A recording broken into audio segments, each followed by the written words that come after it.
السلام علیکم۔ آج میری ویڈیو کا نام ہے 5 کام جو بھکاری کو بھی بادشاہ بنا دیتے ہیں۔ حضور پاک صلی اللہ علیہ وآلہ وسلم نے فرمایا، بسم اللہ الرحمن الرحیم۔ اللہ کی پسند اور ناپسند ہر مسلمان کے لیے بہت اہمیت رکھتی ہے، کیونکہ اسی معیار پر اس کی کامیابی یا ناکامی کا انحصار ہے۔ اگر بندے اللہ تعالیٰ کے پسندیدہ کام کریں گے تو وہ ان سے راضی اور خوش ہوگا اور ان کو مزید نعمتوں اور بھلائیوں سے نوازے گا۔ لیکن اگر وہ اللہ کے ناپسندیدہ کام کریں گے تو وہ ان سے ناراض ہوگا اور انہیں سزا دے گا۔ پہلی صورت میں بندوں کے لیے کامیابی اور فلاح ہے اور دوسری صورت میں ان کے لیے ناکامی اور خسارہ ہے۔ لہٰذا یہ ضروری ہے کہ ہم دنیا اور آخرت میں اپنی کامیابی اور فلاح کے لیے صرف وہی کام کریں جو اللہ تعالیٰ کو پسند ہیں اور جن کے کرنے کا اس نے ہمیں حکم دیا ہے، خواہ وہ حکم ہمیں قرآن مجید کے ذریعے سے دیا گیا ہے یا سنت کے ذریعے سے۔ اسی طرح ہمیں دنیا اور آخرت میں ناکامی اور خسارے سے بچنے کے لیے ایسے کاموں سے باز رہنا چاہیے جو اللہ تعالیٰ کو ناپسند ہیں اور جن سے اس نے ہمیں منع فرمایا ہے، خواہ وہ ممانعت قرآن میں کی گئی ہو یا سنت میں۔ اور ایمان کا تقاضا بھی یہی ہے کہ ایسے کام کیے جائیں جن سے اللہ اور اس کا رسول صلی اللہ علیہ وآلہ وسلم راضی ہو۔ جیسا کہ ارشاد باری تعالیٰ ہے، اللہ اور اس کے رسول صلی اللہ علیہ وسلم زیادہ حقدار ہیں کہ انہیں راضی کریں۔ اگر وہ مومن ہیں، اس کے علاوہ ہر مسلمان اللہ تعالیٰ کی اطاعت اور اس کے رسول صلی اللہ علیہ وآلہ وسلم کی اطاعت کا پابند ہے۔ ابن مسعود رضی اللہ تعالیٰ عنہ نے نبی کریم صلی اللہ علیہ وآلہ وسلم سے اللہ کی خاطر کیے جانے والے نیک اعمال کے بارے میں دریافت کیا کہ اللہ تعالیٰ کو ان میں سے کون سا نیک عمل سب سے زیادہ پیارا ہے، کیونکہ عمل جتنا بھی زیادہ ہو اللہ تعالیٰ کا وہ ذکر یا وہ عمل زیادہ محبوب ہوگا، اتنا ہی اس کا ثواب زیادہ ہوگا۔ آپ صلی اللہ علیہ وآلہ وسلم نے وضاحت کرتے ہوئے فرمایا کہ اللہ کے نزدیک سب سے زیادہ محبوب عمل فرض نماز ہے اور اس کو مقررہ وقت میں ادا کرنا ہے، کیونکہ یہ اللہ تعالیٰ کے بلاوے کو قبول کرنے میں پیش قدمی، اللہ کے حکم کی تعمیر اور اس عظیم فرض کے اہتمام کا مظہر ہے۔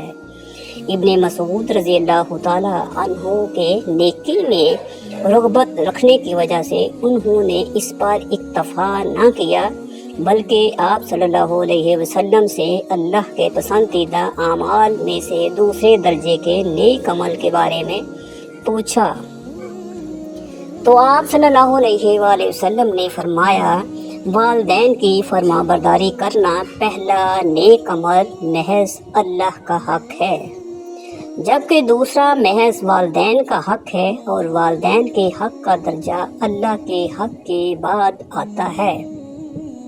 بلکہ اللہ تعالیٰ نے تو اسے اتنی اہمیت دی ہے کہ قرآن کریم کے کئی مقامات پر اللہ تعالیٰ والدین کے حق اور ان کے ساتھ حسن سلوک کو اپنی توحید کے ساتھ ملا کر ذکر کیا ہے، کیونکہ آپ کے وجود کا سبب ہونے، آپ کی تربیت اور پرورش اور آپ پر شفقت و مہربانی کرنے کی وجہ سے والدین کا یہ حق واجب ہے۔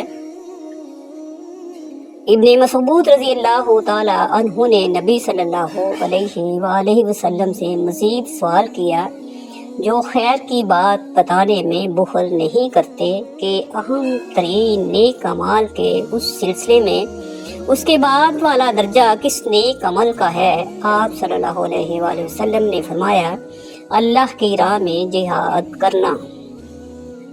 یہ اسلام کی چوٹی اور اس کا ستون ہے، اسی سے اسلام کا وجود ہے اور اسی سے اللہ کا حکم سر بلند ہوتا ہے اور اس کا دین پھیلتا ہے۔ اس کو چھوڑ دینے میں اسلام کا انہدام ہے، مسلمان زوال و انحطاط کا شکار ہوتے ہیں۔ ان کی عزت جاتی رہتی ہے، ان کا اقتدار چھن جاتا ہے اور ان کی سلطنت و حکومت زوال پذیر ہو جاتی ہے۔ جہاد فی سبیل اللہ ہر مسلمان پر تاکید کے ساتھ فرض ہے، بس جس نے جہاد نہ کیا اور نہ ہی اس کے دل میں جذبہ جہاد پیدا ہوا، گویا وہ نفاق کی ایک شاخ پر مرا۔ ناظرین، آج کی اس ویڈیو میں ہم آپ کو بتائیں گے غریبوں کو بادشاہ بنا دینے والے 5 کام۔ انسان اپنی زندگی میں جو کام پسند کرتا ہے اسے بڑے شوق سے سر انجام دیتا ہے۔ جو کام پسند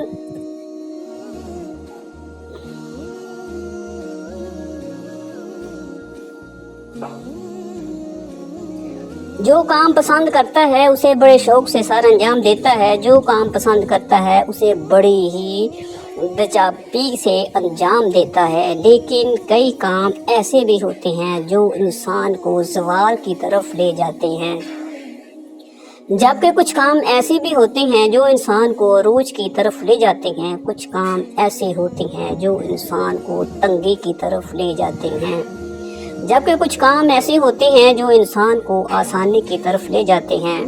ایسے ہی حضرت سیدنا شیر خدا علی المرتضیٰ رضی اللہ تعالی عنہ ایک روز اللہ کے بندوں کو درس اخلاق دے رہے تھے۔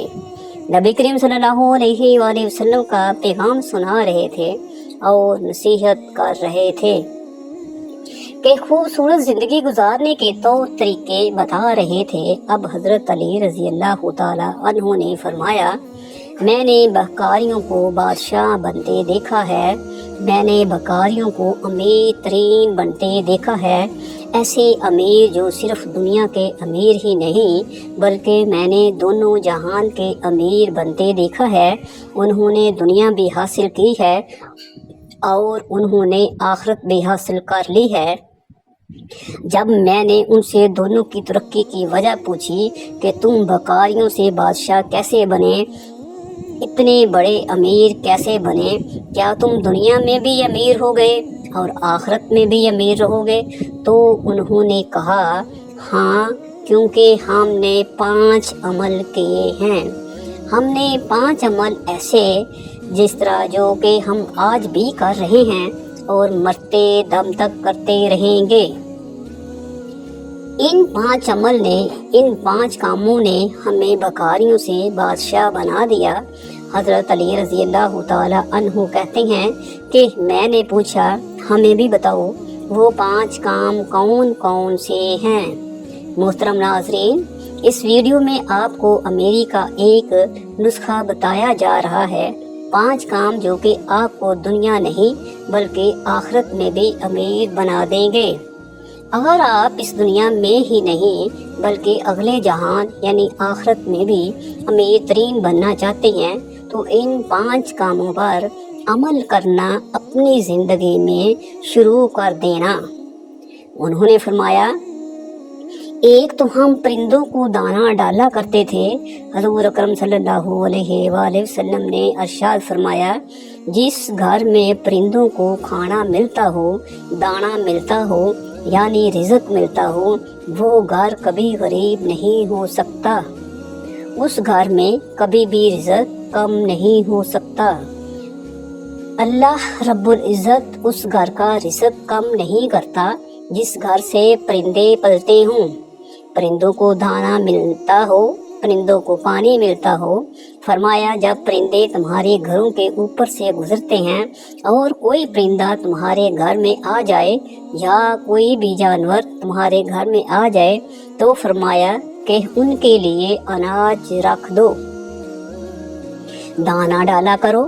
اگر بھوکا ہے تو دانہ ڈالا، اگر پیاسا ہے تو پانی پلایا کرو۔ اللہ تعالیٰ کو ایک مخلوق کا دوسری مخلوق پر احساس کرنے کا عمل بہت ہی زیادہ پسند ہے، یعنی جب ایک مخلوق دوسری مخلوق کی بھوک مٹاتی ہے، پیاس مٹاتی ہے، تو اللہ تعالیٰ کو یہ عمل اتنا پسند آتا ہے کہ اللہ فرشتوں میں بیٹھ کر مسکراتا ہے۔ جب ایک مخلوق دوسری مخلوق پر احساس کرتی ہے، جب پرندے کسی گھر سے کھانا کھا کر یعنی دانہ کھا کر اس گھر سے جاتے ہیں تو اللہ سے دعا کرتے ہیں کہ اے مالک، تجھے تیری وحدانیت کا واسطہ، تیری رحیمی کا واسطہ، جس طرح اس گھر کے لوگوں نے ہمارے رزق کا اہتمام کیا، تو بھی اس گھر کے لوگوں کے رزق کا اہتمام کر۔ تو یوں اللہ رب العزت اپنی برکت کے تمام دروازے اس گھر کی طرف کر دیتا ہے۔ جس گھر میں پرندوں کو کھانا ملتا ہے، جانوروں کو کھانا ملتا ہے، حضرت امام باقر رضی اللہ تعالی عنہ کے صاحبزادے حضرت امام جعفر صادق رضی اللہ تعالی عنہ فرماتے ہیں کہ جو انسان صبح اٹھتے ہی ایک عمل کرتا ہے، اللہ رب العزت 3 فرشتے اس کے ساتھ ساتھ لگا دیتا ہے، یعنی 3 فرشتوں کی ڈیوٹی لگ جاتی ہے۔ وہ صبح، دوپہر اور شام اس کے ساتھ ہی رہتے ہیں۔ تو ان فرشتوں کا کام کیا ہوتا ہے؟ پہلا فرشتہ اس انسان کی عزت بڑھانے کے اسباب پیدا کرتا ہے، دوسرا فرشتہ اس کے رزق بڑھانے کے اسباب پیدا کرتا ہے، اور تیسرا فرشتہ اسے مصیبتوں سے بچانے کے لیے اسباب پیدا کرتا ہے۔ پوچھا گیا کہ حضرت آخر وہ نیک عمل ہے کون سا اتنے فائدہ مند عمل ہے؟ تو حضرت امام جعفر صادق نے فرمایا، وہ ہے پرندوں کو دانہ ڈالنا۔ جو شخص صبح سویرے اٹھ کر دوسری مخلوق کو کھانا دیتا ہے، اللہ تعالیٰ اس پر 3 فرشتوں کی ڈیوٹی لگا دیتا ہے۔ اس کے بعد حضرت علی رضی اللہ تعالی عنہ نے فرمایا، اس شخص نے کہا کہ ان کا دوسرا عمل یعنی دوسرا کام جو وہ کرتے ہیں وہ یہ تھا کہ وہ غریبوں کی مدد کیا کرتے تھے۔ جو شخص غریبوں کی مدد کرتا ہے وہ زندگی میں کبھی بھی غریب نہیں ہوتا۔ بندے کی عبادت بندے کو اس مقام پر نہیں پہنچا پاتی جہاں غریبوں کی مدد پہنچا جاتی ہے، جہاں غریبوں کی خدمت پہنچا دیتی ہے۔ جب غریبوں کی خدمت کی بات آتی ہے تو نبی کریم صلی اللہ علیہ وآلہ وسلم کے قدموں میں بیٹھنے والے سیدنا حضرت ابوبکر صدیق رضی اللہ تعالی عنہ سے بڑھ کر اچھا حکمران دنیا میں کوئی نہیں آیا۔ اسی طرح حضرت سیدنا عمر فاروق رضی اللہ تعالی عنہ سے بڑھ کر کوئی بادشاہ نہیں آیا۔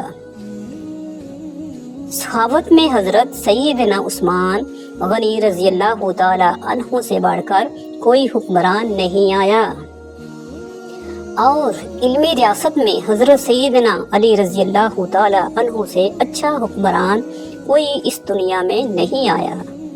کوئی ایسا مشہور اور معروف بادشاہ نہیں گزرا جو کہ 1400 سال گزرنے کے بعد جس کے نام کے نعرے لگتے ہوں۔ غریبوں کی مدد کی بات آتی ہے تو کاندھے پر بوریاں لاد کر لے جاتے اور غریبوں کی مدد کیا کرتے تھے، غریبوں کو کھانا کھلایا کرتے تھے۔ ایک دفعہ کی بات ہے کہ ایک بدھو تھا جس کی بیوی حاملہ تھی، بچے کی پیدائش کا وقت قریب تھا، جبکہ گھر میں 1 روپیہ بھی نہیں تھا اس کے پاس۔ اب یہ لوگ پریشان تھے کہ گھر میں 1 پیسہ بھی نہیں ہے۔